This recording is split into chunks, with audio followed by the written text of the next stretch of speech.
Welcome to the Mike Francesa podcast on the Bet Rivers Network, brought to you by Casamigos Tequila. Casamigos Tequila is brought to you by those who drink it. Another sad day for the Mets, but before we get to that, and a rare losing day for the Yankees, let's touch on the Rangers for a second. You know, it's a fascinating series between two very, very good teams and very well-matched teams. But in this series, especially the last two games, the Panthers have really had the better of the play. I mean, I thought the Rangers played a dominant first period last night.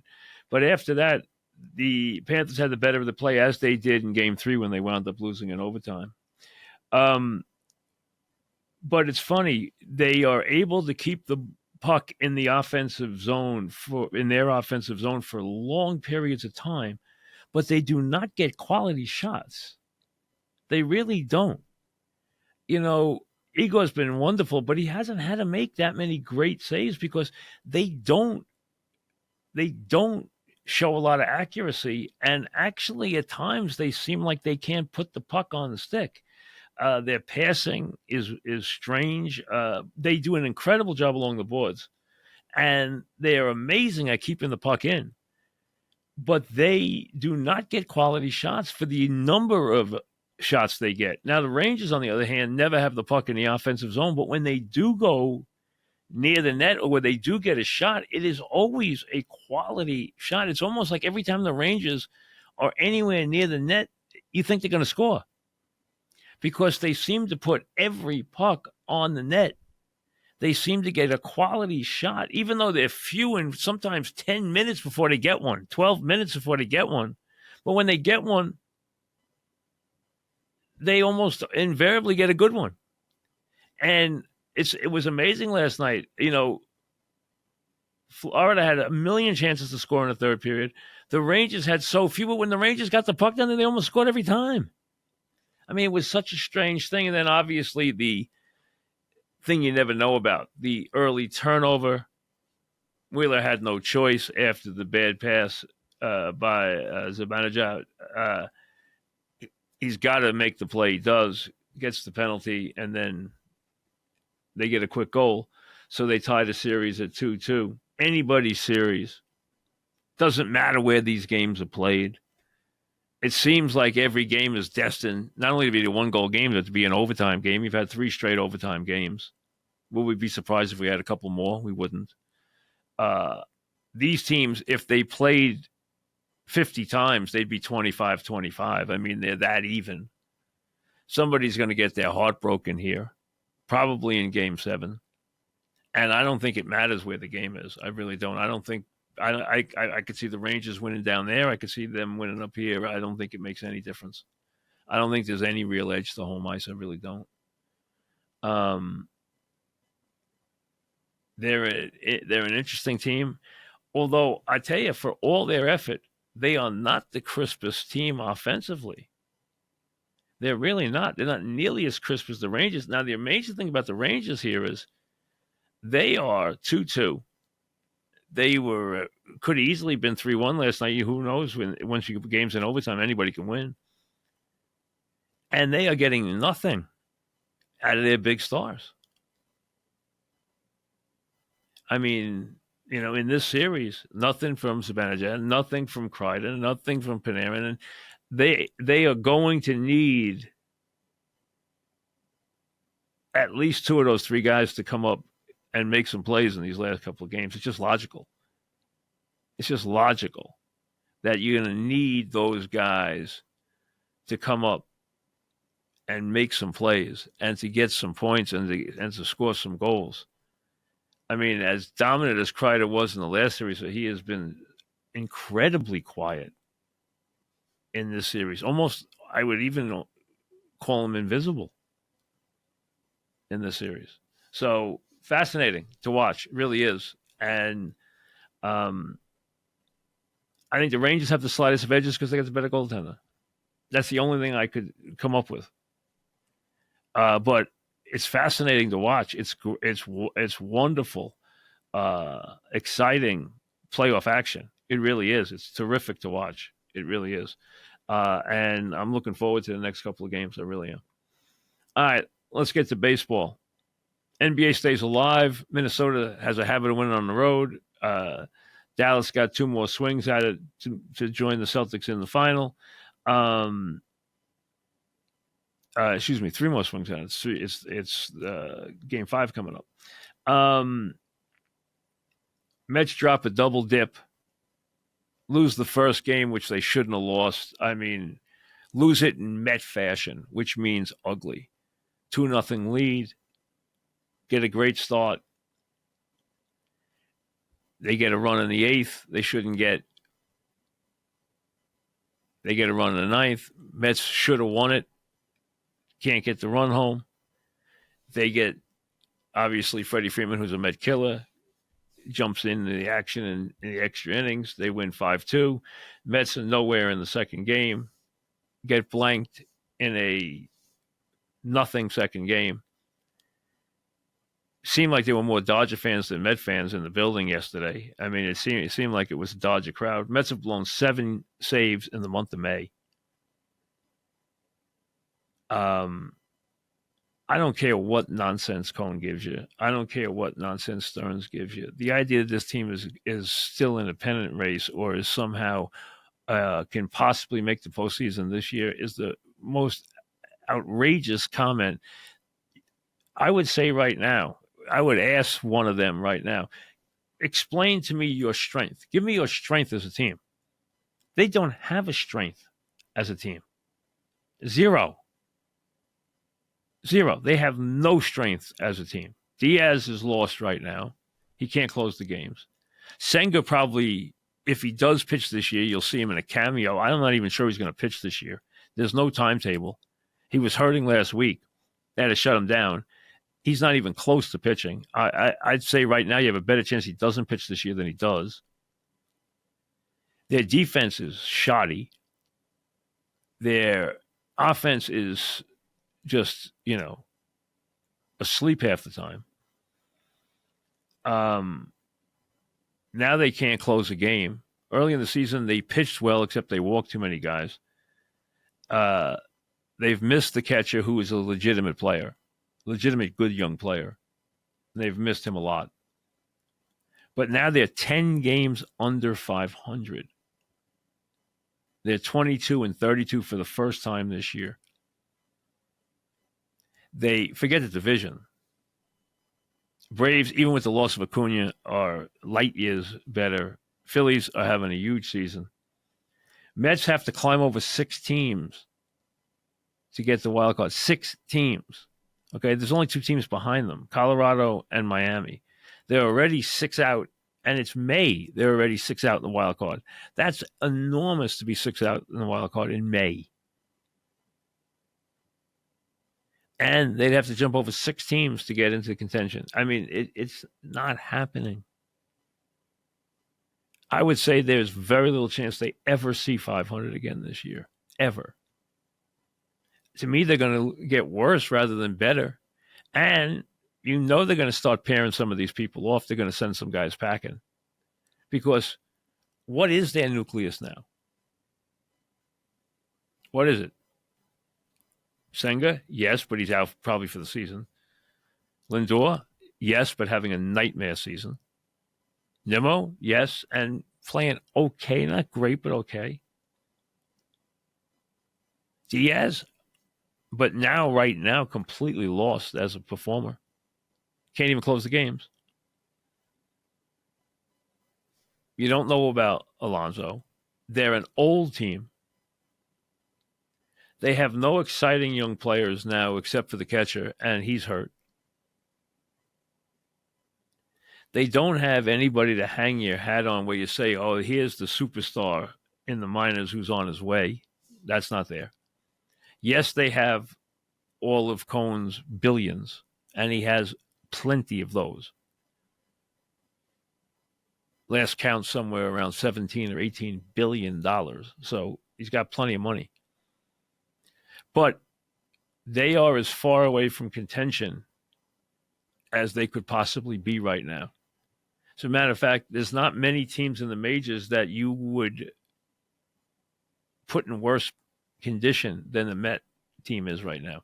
The Met team is a mismatch roster that is old, that is not athletic, that is just terrible. It's a bad team with not one visible, notable strength right now. The question is, what do they do with Alonso for this year? I'm sure they'll trade McNeil off. I wouldn't be surprised if they traded Marte off. I wouldn't be surprised if they send any of the veterans into a pennant race later in the season. I'm sure they'll send 2 or 3 of them packing. The question is what they do with Alonso. That's really the question of the summer for them. But the idea that they even pretend to tell you they're going somewhere, I mean, it's almost foolhardy. How would you possibly pretend to do that with this roster? When Senga isn't even close to coming back, Diaz can't even merit an appearance in the 9th inning. You have no closer. You've already blown 7 saves in May. You can't hit. And lately you can't field. I mean, what the Mets did in the 8th inning last night was unbelievable.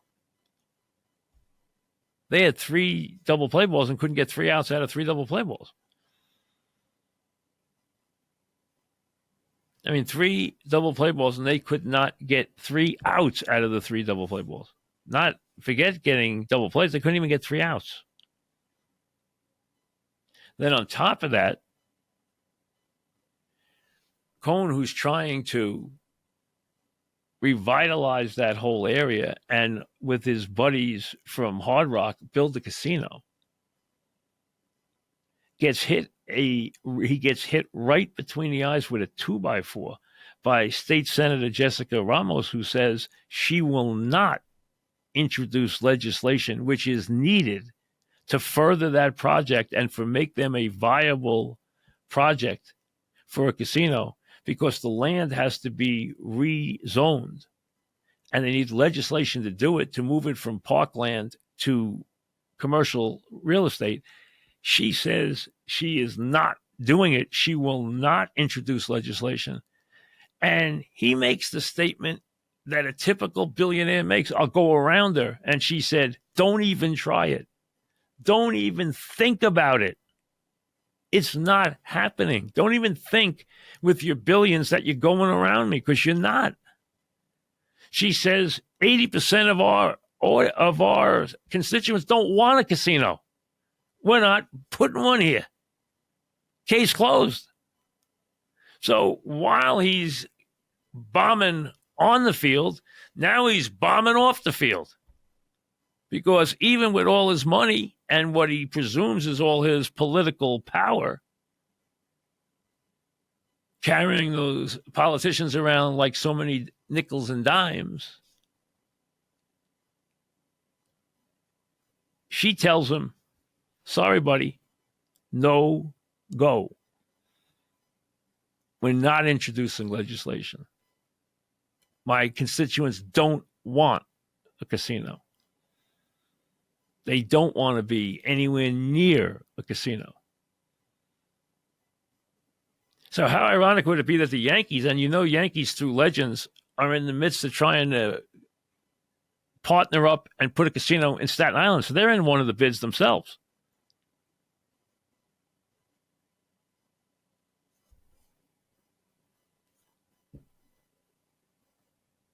The bottom line is nothing is going right for the Mets on the field, off the field, or anywhere else. And for these guys to continue to give you this nonsense about how they are a playoff team this year as they sink into oblivion is just ridiculous. I mean, if that's your team right now and that's the product you are putting forth, shut up. Don't say anything. And if you get asked, say, we're working on it. Don't make any proclamations. Because nobody takes you seriously. I mean, give me a solution right now. All I see are problems. How's the starting pitching? Bad. How's the relief pitching? Worse. How's the defense? Bad. How's the offense? Worse.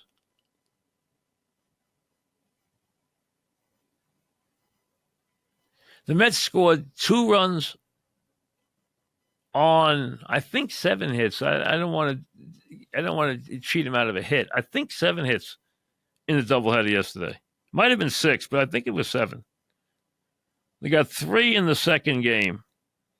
Let me see what they got in the first game. They got 4 in the first. So they got 7 hits in the doubleheader. 7 hits in a doubleheader.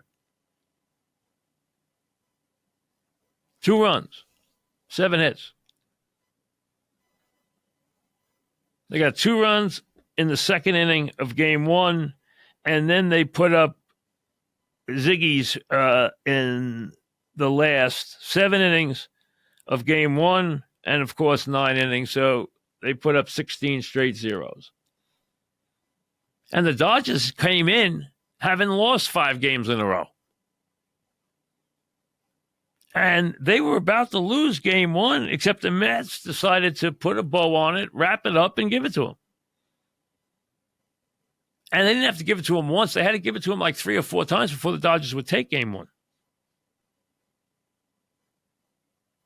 You know, before Freddie Freeman finally, unloaded another homer against the Mets in extra innings.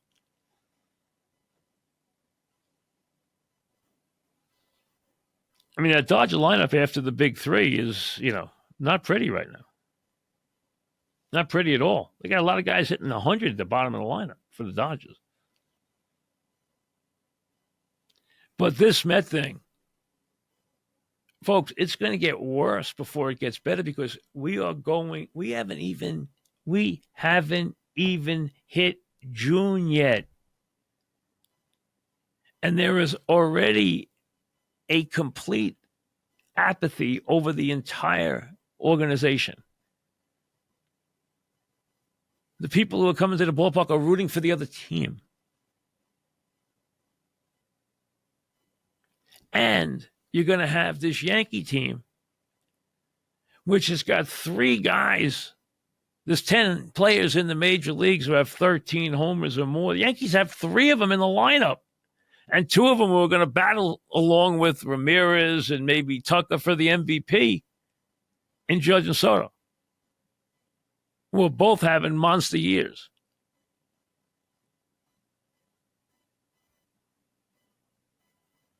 So you're going to watch them battle in a pennant race with the Orioles. They both have 19 losses right now. And the Orioles are a good team. They're both going to the postseason. They both have big shots at the World Series. But the Yankees are going to be exciting this summer. They have some good young players. They have some exciting players. And they have 2 of the biggest stars in all of baseball.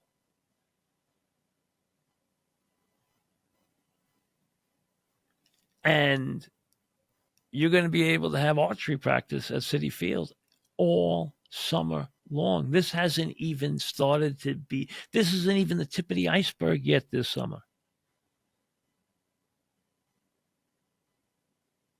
The only question, there's a couple of questions about this team. Obviously, is Diaz going to come back and be Diaz again sometime this season? That's a big question. Are they going to keep Alonso? Huge question. How deep will they go in sending guys packing in what is an old roster? The Mets are an old team.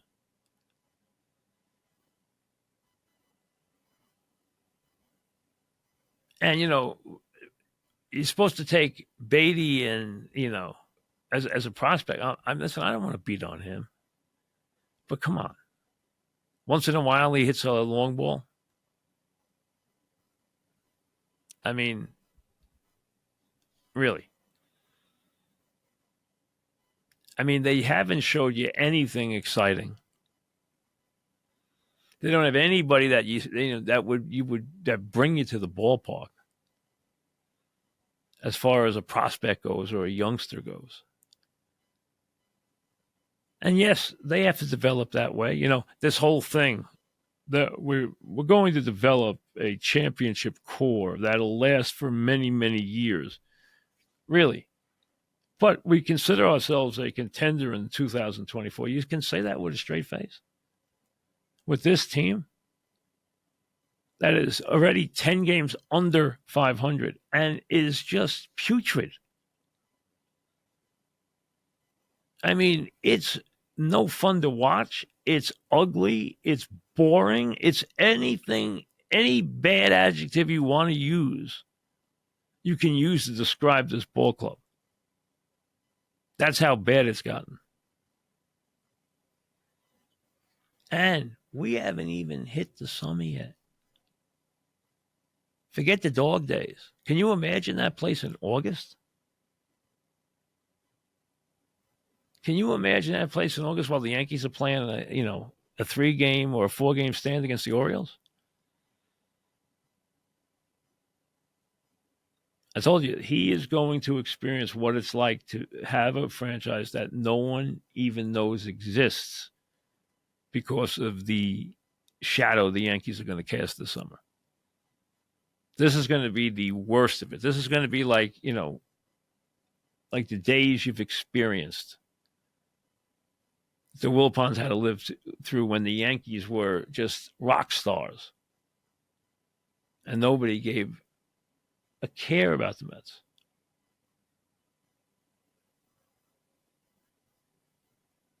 It's going to be worse this year. It really is. It's going to be a terrible, terrible ordeal this summer. Because there's nothing to hold on to. There's nothing there. I mean, I would tell you right now, if you ask the fans, they would probably want to. There's nobody on the team they wouldn't want to unload right now. Maybe Alonso. And I'm not even sure he'd break 50-50 anymore.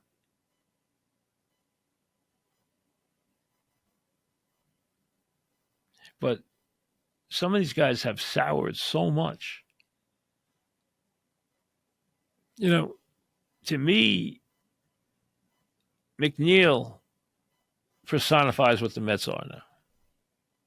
What McNeil's going through this year, what McNeil looks like this year, that to me personifies what the Mets are this year. That's the player. I mean, I know you could say Lindor because of the year he's had, but Lindor still has 8 home runs. Because the one thing about Lindor is he has talent and he has power.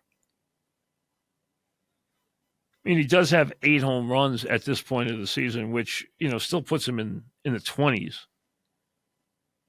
for the season, which is not dreadful.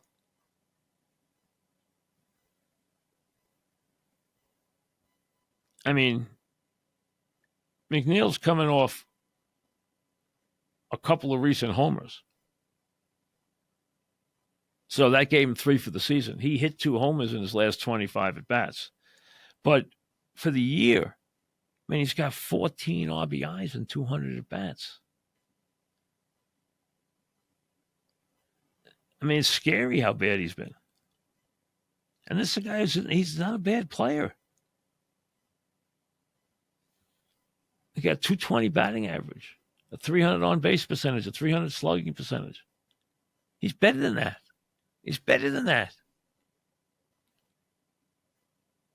It needs to change the scenery. But probably half the team does. And then they get hit between the eyes off the field. So they're not winning on the field, they're not winning off the field. And now they've sunk to 10 games under 500 and sinking fast. Yankees lost to the Angels, gave up a game in the 8th inning. Last night, gave up 2 runs in the 8th and lost it. You might not have paid attention. Maybe you did, or maybe you went to bed. I don't know. They've lost 2 games in a row after it seemed like they just kept clicking off wins after win after win after win. I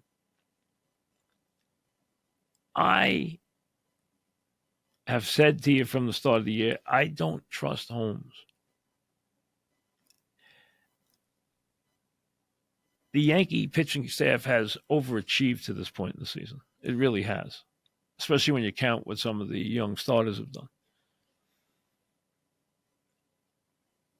But Holmes has blown 3 saves, and I can think of 3 other games where he was just flat lucky that he got the save.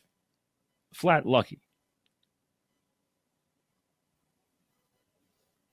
He does not come across to me as I think he's a good relief pitcher. I think he'd be a nice, really nice setup man. I don't think he's a classic closer. And I think that's something the Yankees have to carry into the second half of the season and really think about, because I don't think in a big spot, I don't think he's going to get the job done. I don't love him. Now, you're not expecting somebody to be Mariano Rivera. I understand that. But I don't. I worry about him. There's very few things to worry about with that team. And yes, they haven't even seen Cole yet, and they don't even have to rush Cole. They can wait.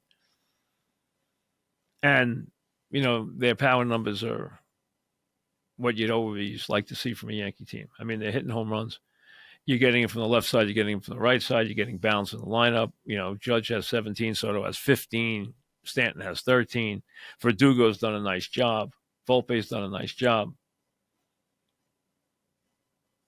They have balance in the lineup. They have depth in the lineup again. It's not like that awful, anemic lineup they put forth last year, which was the worst lineup I had seen since the days of Horace Clarke.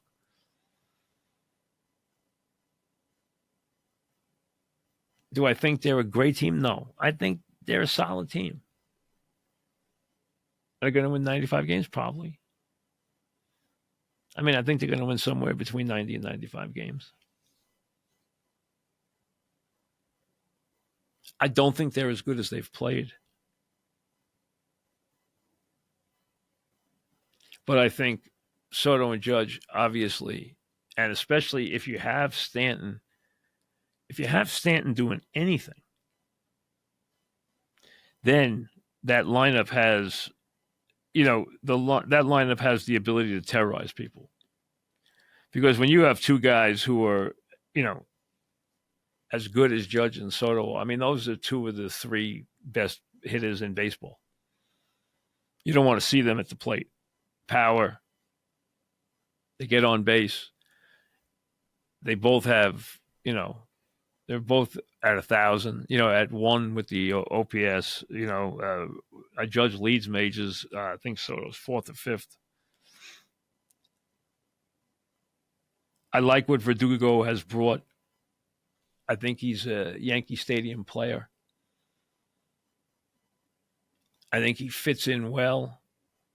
I think he was a really good signing. I really do. I think he's a solid player. I think he's going to hit 270 or 260, and he's going to get 35 to 40 doubles, and he's going to get 20 home runs. And that's a really good, solid year. Wolfie's gotten better and better and better. As long as he puts up the numbers he has now, he's got a 285 batting average. You got to be very happy with that right now. He's got a 350 on base percentage. If you can get that out of him, you're thrilled. You really are. He's got some pop. He hit 21 homers last year. He's already got 6 this year. He's cut down on the strikeouts some. Not a lot, but some. He's probably going to strike out 120, 30 times this year. He struck out 170 last year. But he's improving. His patience, his plate coverage, his ability to lay off bad pitches, stuff like that. He's not overmatched. He's still going to have some really bad strikeout games, but for the most part, he's not overmatched anywhere near as much as he was last year. And you have to like what you've seen from him. You've gotten a very solid year. So when you have Volpe and Verdugo and Rizzo, to surround Stanton and the big two, that's a lot. It's a lot in the lineup. You have balance left, right. You have depth. You have power. You have everything you want in that lineup. I don't think the pitching will hold up as much as it has. It's been overly good. I think it will level off a little bit. I worry a bit about the back of the pen. I've already told you that. But clearly, they have a great chance this year to finally get back to a World Series. And I think anything less than that would be a serious blow. Forget next year. Forget Soto. Forget payroll. Forget all that. Enjoy this year. Worry about next year. Because it's all about Hal and his budget. And he might change his mind on the budget. He might change his mind on what he can carry on his threshold and everything else based on how much success they have at the box office the rest of the year, how much success they have with their secondary and tertiary revenue streams the rest of the year, especially if they wind up having a big year where they're playing a lot of home games, playing a lot of playoff games, getting to a World Series. That's going to put a lot of money back in the coffers they haven't had in recent years. The experience of that may change his view, may soften him a little bit, to not be so concerned about where the payroll is going forward. Because remember, they at a time got very used to that money. And now that money hasn't been there in recent years. They haven't been guaranteed a ton of playoff games and what the playoff games bring and what winning brings in terms of suites sold and signage and sponsorships and all that secondary and tertiary stuff that you don't even think about as a baseball fan, but is there for the organization to think about. Remember, these teams are big business now. This is not the 1950s Yankees. This is a big business now, with big expenses and big revenues. And Hal runs it like a business, much more than George did. And you know what? Under certain situations, that's not wrong. But you have to understand that when you have something special like the Yankees, then the Yankees are not just another organization. See, Jerry Jones was never forgotten at the Dallas Cowboys, despite the fact that he has screwed up so many things personnel-wise. He has never forgotten that the Dallas Cowboys are not just another football team. The Yankees are just not another baseball team. There are certain things that go with owning that team. Same thing with the Bombers. And that should never be forgotten because it's a big part of the equation. But the summer looks very, very sweet for Yankee fans, and I don't think it could look worse for Met fans. I mean, I think the more interesting thing they could do would be to change the face of the roster as much as they possibly can, because, I mean, they're going nowhere. And the core that they've put together doesn't work, so change it. Now, I don't think anyone's taking Lindor in that contract. All right, so I don't know what that means. I don't want them to get rid of Alonso because I don't think they can replace a guy who knows how to play here, likes to play here, relishes playing here, and also produces at a big power numbers on a consistent basis. That should not be overlooked. I think it'd be a mistake, but I got a feeling it's going to happen.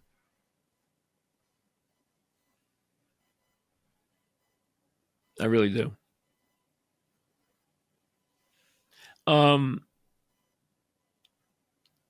There's not a whole lot of excitement around the NBA right now, as far as I can see, unless your team's in it.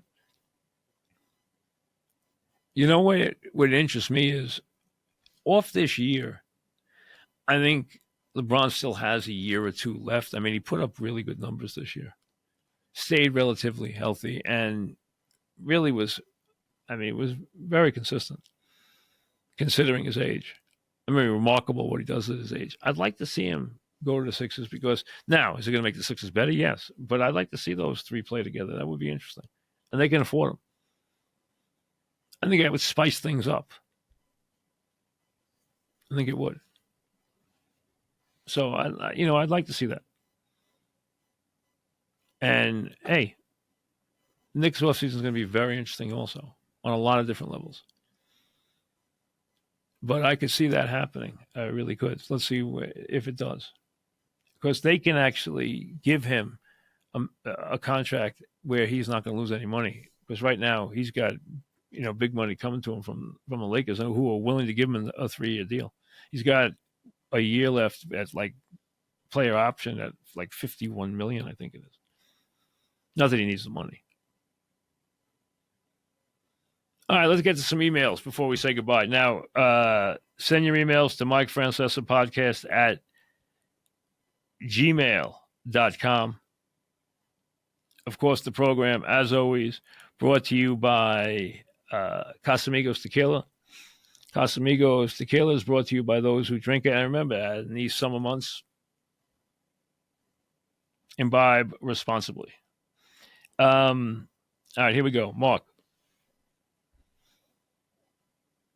How much blame falls on Coach Tibbs for the Knicks getting injured in the playoffs?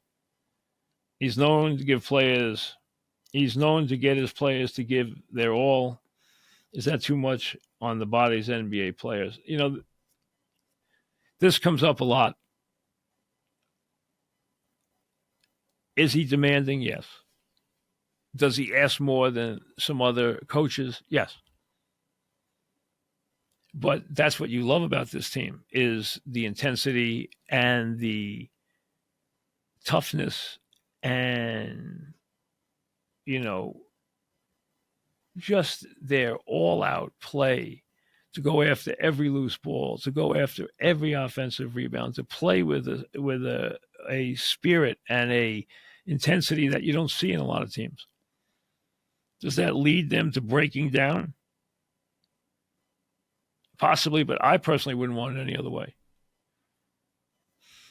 They were unlucky in the postseason. They were unlucky.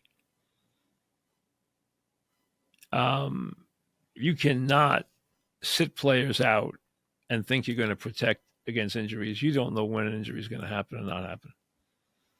So to me, I don't have a problem with how he plays his players. Doug, did the Yankees try and find a closer at the trading deadline? That's funny that this question. I hadn't looked at these beforehand. I don't think they will. I think they believe in Holmes. I think he's a decent reliever. I just don't think he's a classic closer. Because I think his stuff is inconsistent. So I don't trust him.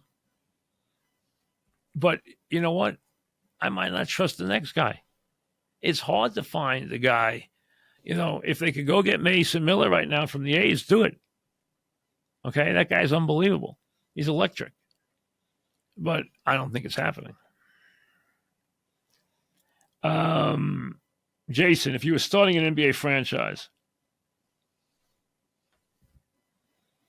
if you had to choose between Jokic and Luka to build your team, who would you pick? Jokic. Not even a question. Craig, in what has been a fantastic and exciting start to the season, why would Hal throw a wet blanket on all of it with his comments about the payroll? Because Hal thinks like an accountant. He thinks like a businessman. And he's not afraid to think like a businessman. So I think Hal sometimes forgets the franchise that he owns. I think you can say that. He didn't need to say that right now. But he also said that he would be open to discussing contract with Soto, which should have been optimistic for Yankee fans, although it's never going to happen because his connections are never going to let him sign for $1 less than max. So it's never going to happen. He didn't need to say it. That's fair. He could have been quiet. And the season is, all I would tell Yankee fans is listen, it's been a long time coming. It's been a long time since they've been into, deep into a season or deep, it's been a long time since they've been to a World Series. Way too long by their standards. Just try and accomplish that this year. Don't worry about where Soto's going next year. Don't worry about the payroll next year. Enjoy this year. And again, October could change hearts and minds, is what I'm telling you. What they accomplish this year could change how they view things. So don't think it's automatic that you know yet how they're going to view things.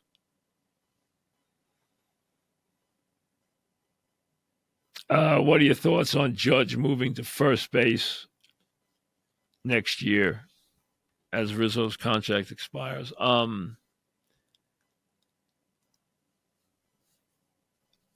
I would let Judge play where he wants to play. If Judge is willing to play first base and the Yankees feel because of Dominguez that they need to open a roster spot and Judge is willing to move to first base, it's okay with me. I mean, first base is not an easy position to play. It used to be thought that you just hand a guy a first baseman's mitt and then everything's fine. Everything's not fine. First base is an integral position. It is an incredibly active position. You got to hold runners on. You have to do a lot of things with your feet. You have to be involved in a tremendous amount of cutoff plays. You have to be involved in a tremendous amount of bunt plays. Plus, if you're good at it, you can save the other three infielders a truckload of errors by being good at scooping the baseball. And that means not being handcuffed by anything but the easiest of balls you have to pick up and scoop. You see magicians. We've seen magicians with the glove and how important their play is. You saw in Mattingly a guy who played the position brilliantly. You saw in Hernandez a guy who revolutionized the position, which is the highest compliment you can give a defender. Lawrence Taylor revolutionized the position. Keith Hernandez revolutionized the position the way he played it. Now, nobody plays it like him. Nobody. Nobody plays it with the aggressiveness that he played the position. He played the position with an aggressiveness I've never seen any other first baseman play with. He was sensational defensively. Phil, I know the Mets are bad. No kidding. And pretty much what's going to happen all summer. What is the expectation from the fans? I think you'd have to ask the fans. The expectations is when you can't give the fans a winning team, you have to then give them hope. If you take away hope, your organization has nothing. Baseball fans will dream the dream. If you give them young players, they will support them. They will come watch them. They will give you time to develop them. They'll believe in them. That works. But you have to give them promising prospects. You got to, they know who the real things are. They know if a player can play or not. These fans aren't dumb. So if you're not going to give them a product that can win right now, then you have to give them hope. You got to give them something they can dream about or at least believe in. And if you don't do that, then you've completely soured your fan base. And you almost have to start from scratch. Now, the one difference, and do not discount it, he meaning Cohn, has the wherewithal, he has the resources to bring a player who would completely wake up the franchise at a moment's notice, as long as that player is available. And it only takes money, he can get him. Now, a guy like Ohtani's never going to come to the Mets. All right, if he ever was going to dabble in New York, he would go to the Yankees, but he's never going to go to the Mets. That's fine. It doesn't have to be Ohtani. But if you can bring a bona fide player in his prime, a superstar, if they could turn around next year and sign Soto, he energizes the entire franchise. And they do have the wherewithal to do that in a heartbeat, which gives them something that other franchises do not have. And that's why the Mets can never be considered dormant. They are never, I will never call the Mets dead, because they have more resources financially than anybody. And that makes them always an active participant at any given time. They can be an active participant and they can turn the franchise around. So that's the one gift you have through all this despair right now, is you have more green than anybody by a wide margin. We'll see you later.